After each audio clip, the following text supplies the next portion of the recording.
when looking at your LinkedIn, you had a lot of different jobs in a lot of different places, and most of them had something to do with either hospitality or sections of management. Do you also have another passion of yours? I'm actually doing it right now. I thoroughly enjoy the educational environment or the learning environment.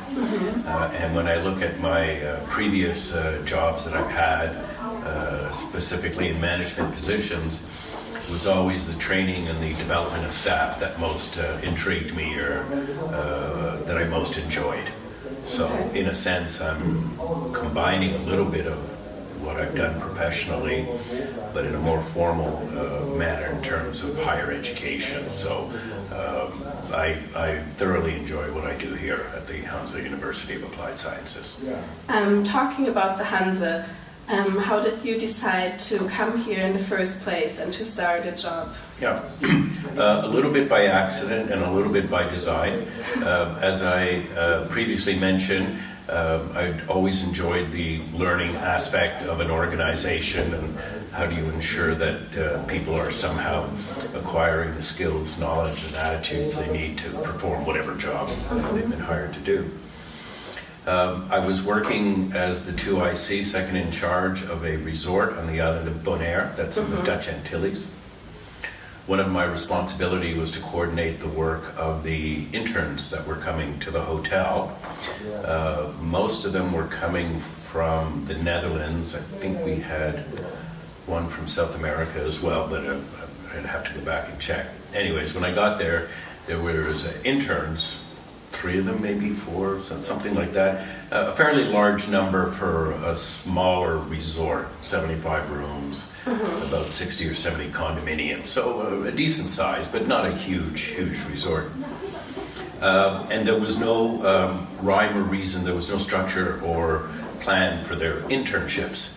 So one of my first responsibilities was kind of to help sort them out, because they were either all working in the same department or just hanging out, not really doing anything. And I don't blame them for that. It was just, there was no structure to it. Anyway, so I took that under my wing and I developed a structured program for interns coming in about how they would be oriented towards the organization and then rotate through the different departments. And I took it upon myself, because I had read their internship guidelines. I knew they had to write a report at the end of it, like all interns do. So at the end of every rotation through a department, I had them write me a 3-page outline of what they did and what they saw and, recommendations, whatever it was that they thought it was good. And my idea was that so by the time they got to the end of their internship, their report was functionally done because they had written 5 or 6 different intermediate reports. And then after about 8 or 9 months, I guess, the teachers from the Hansa showed up that were supervising students on placements. And they do that to, of course, maintain good relationships with the organization, and thank you very much, and also to check on their students. And they very quickly, and the students told them, well, this is what Mark's having us do, and it's a lot of work, and whatever, we've got to write these reports, and all of that stuff, and, how dare he do that? And of course, the intern supervisors were like, well, yeah, that's what you're supposed to be doing, so, and we like the idea of how he's having you do it, on a regular basis. Yes, and not everything at once. And not everything at the end. And that there's, where you're going to be in, 6 weeks or however long the placement is. So we sat down and I got to know these teachers. I met them probably 2 or 3 times over about 1.5 years or something like that. And on our last meeting, one of them said, we're starting at the School of Facility Management an exchange program with some English universities, bringing them over, and we're looking for teachers that can teach in English that have a practical or applied background in facility management, and the hotel business is one area of facility management. And they said, would you like to come and work in Groningen? Okay. And I said, well, that's such a great offer. May I have a moment to think about it? And they said, of course. So I left, got out an atlas to find out where the hell's Groningen. I knew where the Netherlands was. I know Amsterdam, but the city of Groningen, I wasn't anyway, so we got that. Have Have you been to the Netherlands before? Yes, I'd been here before, but again, Okay. I'd been to The Hague and I'd been to Amsterdam for like 4 or 5 days when I think I was 17 or 18 years old or something like that. So yes, I was born in Canada and brought up there, so I understand world geography a little bit. And so I discussed it with my wife, or my partner at the time, my wife now, and we had both been working in this resort for about 2.5 years now or so, and we were sort of getting to the end of the experience, which is normal at that point. So let's move to the Netherlands. Okay. And that's basically, in a very long way, of telling you how I got to the Netherlands in 1993. Wow. 2, 3, something like that. And for the other jobs, did your wife also travel with you there? It was a little bit of both. I lived in Australia for a couple of years, and my wife got a transfer.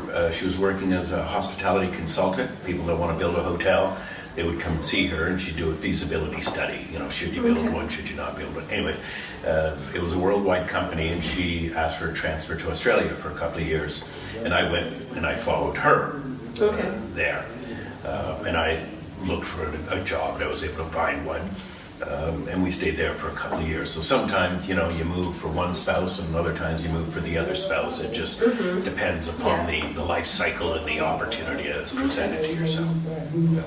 That's nice, that you can always be together and are independent from your job and don't have to with a contract for many, many years. Yep.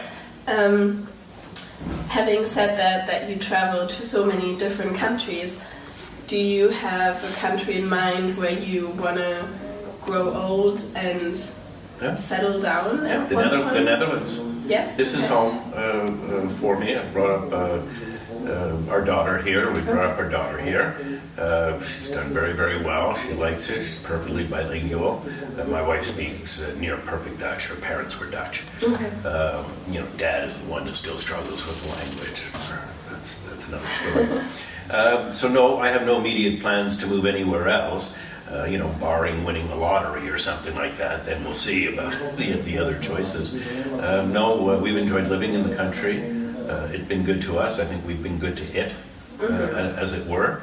So yeah, good relationship. Look forward to living here for many more years.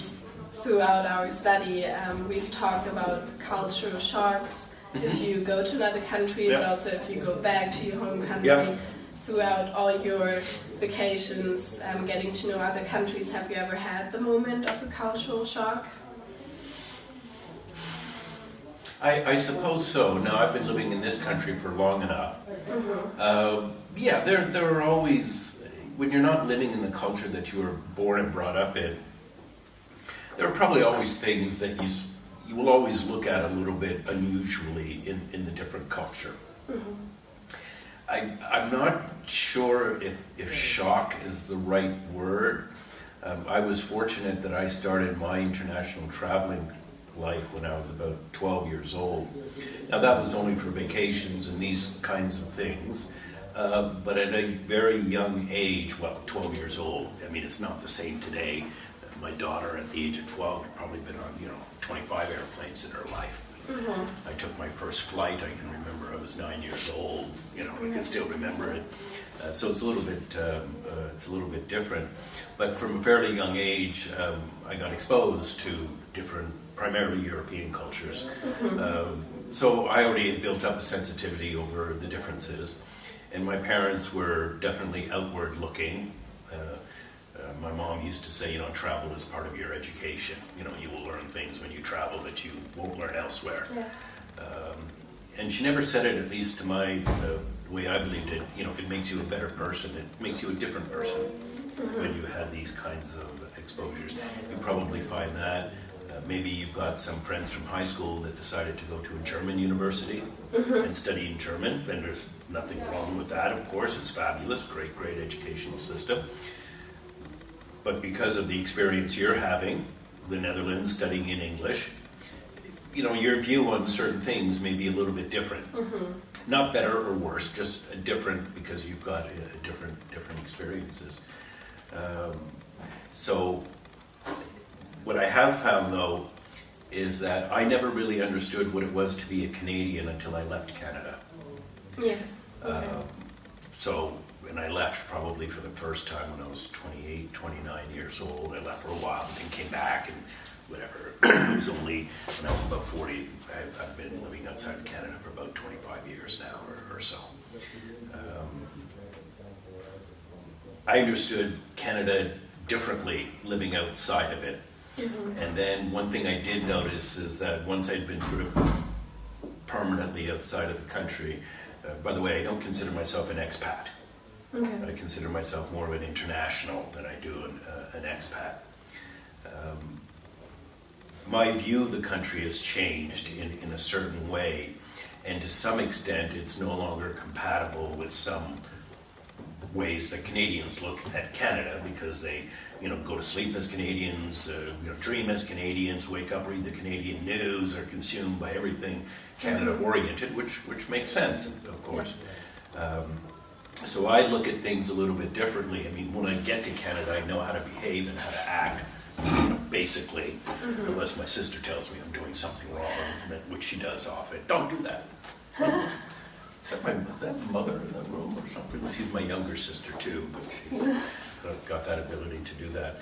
So yes, I've probably gone through certain aspects of the culture wave. So I don't deny that, but I'm not sure that I've had the same level of culture shock that might happen if you're somewhere for, let's say, only a limited time, 1 year, because then you always kind of know you're leaving. To some extent, and that also colors your views of things. It permits you sometimes to internalize less why you're having a difficult time in certain aspects of another culture. You can just kind of go, oh, that's stupid, and I'm leaving in 3 months anyway, so what the hell do I care about how they do that? Okay. It's a little different when you've got both feet well, into the ground. And you're going to stay, then you have to kind of learn how to deal with things rather than, rage against the machine all the time. Okay. Thank you. Moving on to the next question, when I read through your LinkedIn, it said that you worked in the staff bureau marketing and communication, and Correct. you did student recruitment Yep. with mostly Eastern European countries. By the way, I think Eastern European is okay to say, at least we say that in Germany, because you said that you're not sure about whether it's okay to name it like that. Yeah, so it goes back and forth, but yes. Europeans understand it a little bit more clearly sometimes. And you also did student recruitment with Ukrainian students before that. What made you focus on the Eastern European country section? Some of it was by accident, some of it was by design. When I first started recruitment activities, they were not really formalized within the Hansa University. In other words, schools kind of did it on their own to some extent. I mean, there were people involved in it, but it certainly wasn't as structured as it is now. Anyways, at IBS, they were starting a relationship with a recruiter or a language school in the Ukraine. And things were sort of okay, but they needed somebody to, again, give it a little bit more structure. And basically what that meant, they needed somebody to go to the Ukraine and press the flesh. And, hi, how are you? And being in the hotel business or coming from a hospitality background, I guess I have a sensitivity towards relationships. It's very important in the hotel business, depending upon your function, that you build a relationship quite quickly at the front desk. You've got about 8 seconds, to make a good impression and to start it. Even though the relationship's only going to last a minute and a half, right? Check in, whatever, blah, blah, blah, get room key. You still have to have that ability. In the restaurant, the relationship lasts maybe 2 hours, right? Or something like that. So it's a little bit different how you do that. If somebody's coming in to plan a conference, well, that relationship may be 6 months, right? From the first time they approach you or you approach them till something sometimes can be years. So it takes time. That's number one. That's just building relationships. Number two, even then, I understood that in many cultures, unlike Canadian and American cultures or Anglo-Saxon cultures, the relationship is really critical to ongoing business. It's serious now. So I knew that it was going to take a little bit of time to develop this, and it's sometimes it's only when a critical incident comes up that two sides of a discussion have a chance to really get to know each other better. Oh, it didn't work out, how are we going to fix it? Then you know the other side when you're starting to build that relationship. Anyway, so it was my job as first-year team manager to be sort of responsible for recruitment. So I've been to the Ukraine in the past 15 years, probably 20, 25 times. I mean, something like that. I'd have to check, specifically. I've been going there for so long that I used to have to go down to the Hague to get a visa. You don't have to do that anymore, but back then you take a day to go down there and to get your visa. And it kind of worked. Now in the last 5 years, obviously because of, issues in the Ukraine, recruitment is not as strong from this guy as it used to be. But for many years, this was one of the biggest single sources of students for IBS and the Hansa University. And although the client was doing the owner of the language school, he was doing the heavy lifting down there. With me coming down and speaking to the parents, as a lecturer, it's like, no, you're not just speaking to a salesperson. This is a guy who's going to teach your daughter or son. Maybe. I mean, not a guarantee. Yeah. I think that added a little bit of kind of gravitas to it as well. I think that that I have some ability to connect with students on some levels, not on all levels, and I'm not looking to connect with students on all levels. There's too much of an age gap and a generational gap for that. But in some areas, I think that I can provide them with some basic information that they're looking for. And one of the things I always say about recruitment is I think my job really is to provide information to the decision makers, which is the students and the parents, and in some cases it's the grandparents and the aunts and the uncles. It's a whole family affair here. To provide them with enough information so that they can go away and have a conversation amongst themselves about, is it good, is it bad, do you want it, do you not want it, so that they make the right decision for themselves. And if it's to come, great. But if you decide this is not the right university for you, please don't come. Don't want you coming here if you don't think it's right. If you think one across the street or across the world is a better place for you, actually, that's my ultimate goal, to get you to stay in school. So I want you to go to university. I'd love you to come to my university. But if not, go somewhere to somebody's university. I mean, this is a good thing when all of us have more higher education. So I've always been a big believer in this kind of a multicultural classroom as well. It adds something to everybody in the mix. And I know that some of the experiences, or the cultural experiences that students will have while studying at the Hansa will far exceed the memory capacity than some silly marketing class that Mark Kierans gave. Oh, you might have some vague memory of a teacher that made me laugh every now and then, but wasn't nearly as funny as he thought he was. I'm feeling it's the interaction between the different students over 3-4 years that will make the ultimate difference, and these will be the ultimate memories I think people will bring away with them, and I think that's kind of cool. Okay. Talking about making people laugh and being funny, I remember you saying that you tried to go into the comedian work section or do it as a hobby. How did that work out for you, and is it helping you doing classes and doing your job now to tackle problems easier? It did bring something to the front of my mind. I always wanted to try stand-up, so I did, and I was terrible at it. It's okay. It's not a problem. Because it helped me realize something. Yes, I can turn a phrase around. I can turn something on its head a little bit, and a lot of people will see the humor in turning its head, me turning it on its head, and go, oh, that's a weird way of looking at that. But what it did really bring to me is that I think I have the ability to make people laugh who don't expect to laugh. And students don't expect to laugh when they go into class. It's not like going to a comedy club where you expect to laugh in a comedy club, and if you don't laugh, you're disappointed. It's like, I'm not laughing. Who the hell is this person up here? But if the teacher can sometimes, knock me out of my, tweeting or whatever it is that's happening, and it's kind of funny. Okay, I sort of get it. Maybe I have them for another 7 or 8 minutes, and I can go through with that. I also think that humor is a way of breaking tension sometimes, so if you're talking about a difficult subject.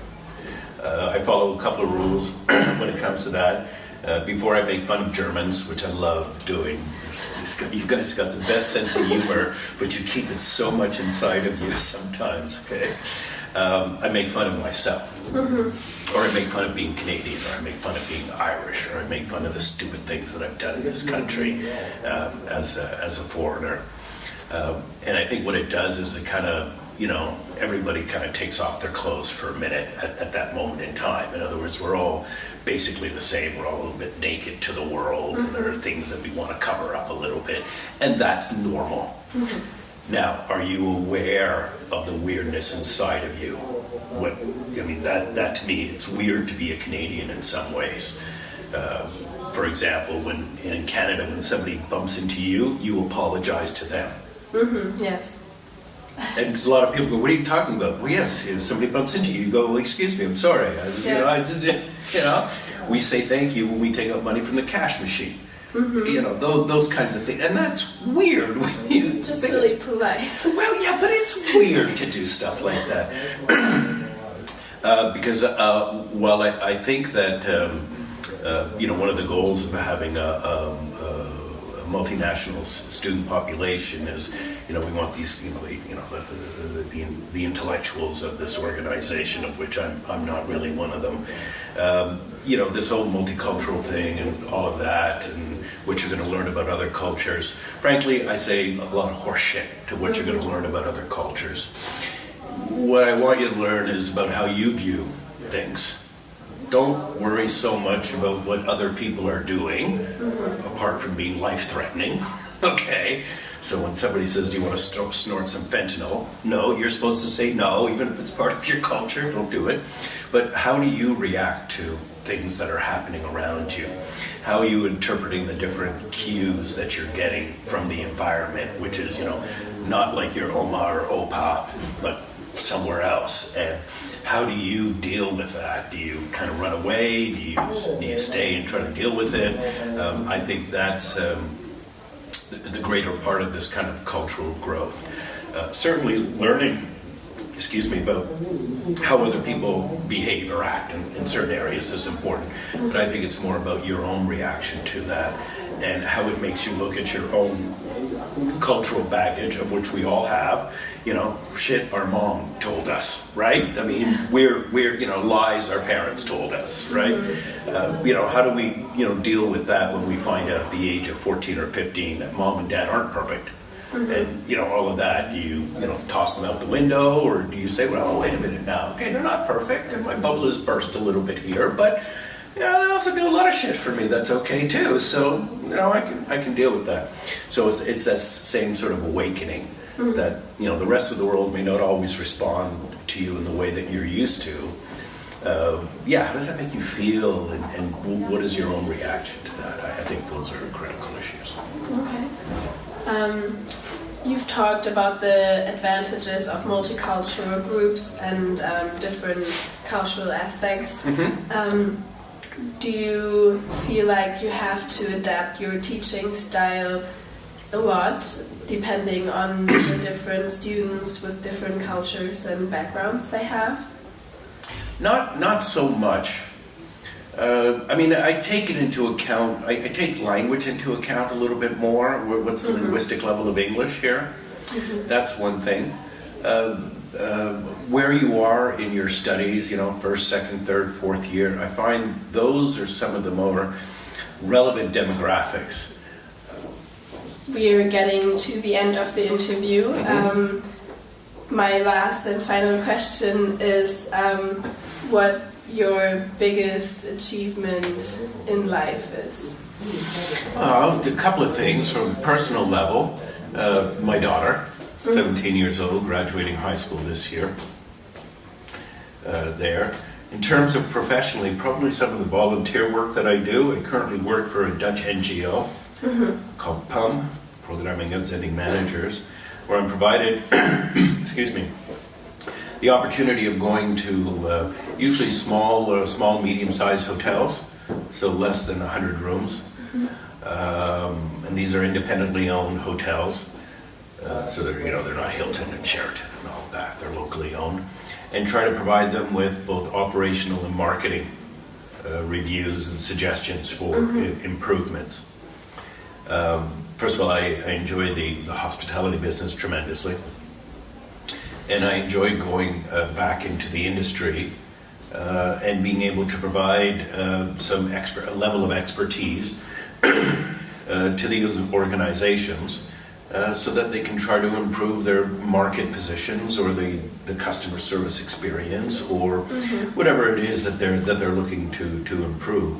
So I've been on 7 missions now all over the world, and I'm scheduled for one, although there's still discussions of going to Vietnam in March, where I'll be able to actually bring two things that I enjoy very much together.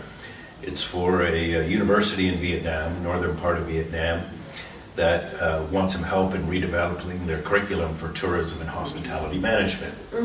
So this hits sort of two sweet spots for me: the content, hospitality and tourism management, and also education, where I believe a good structured education, or well-structured education is essential for developing people that are both independent learners, but also can contribute effectively to the society, in whichever country they happen to be living in. So I've enjoyed doing that, and I hope, and I think the feedback I've gotten from most of the organizations is, yes, Mark brings a different point of view on things, and that's good to have a different point of view on things. Sometimes they're not always happy with what I comment on what I see, but that's what you pay me the big money for. I don't get paid, by the way. It's volunteer work. I'm just teasing about that. Those are two things, and just being in class teaching, or lecturing, or listening to presentations and providing feedback.